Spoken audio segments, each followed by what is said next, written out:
Yo, what's up sa inyong lahat mga ka-dreamers? For this vlog, nandito tayo ngayon sa Matchib Korean Barbecue Restaurant.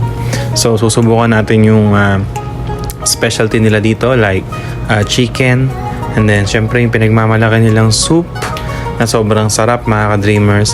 And then kukuha din tayo ng dumplings, which is sa mga favorite kong food mga ka-dreamers.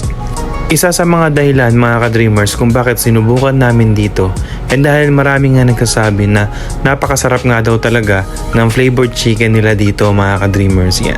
Tulad niyan, 4 na flavors ng chicken yan. And sinasabi din nila na sobrang solid daw yung soup dito. Ayan, nakita nyo naman, umuusok pa mga ka-dreamers.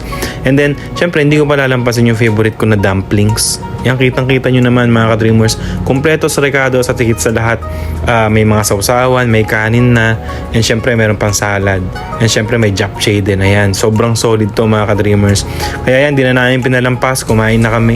Dahil syempre, alam mo naman tayo, pagdating sa ganyan is wala talaga tayong palalampasin mga ka-dreamers. Ayan nga mga ka-dreamers, dahil talagang sobrang solid ng pagkain dito. Ayan, gusto ko lang sabihin sa inyo na paminsan-minsan mga ka-dreamers, hindi naman porket nasa Canada ka is trabaho ka lang talaga ng trabaho. Alam nyo ba na dito sa Canada mga ka-dreamers, napaka-solid din kasi ang sahuran dito is every 15 days. So, kapag ka sumasahod ka mga ka-dreamers, pwede mo naman talagang mabili yung mga gusto mo. And higit sa lahat mga ka-dreamers, every 1 week, meron kang 2 days off. So, kaya wala kang dahilan para hindi i-spend yung time mo, especially sa pagkain na gusto mo.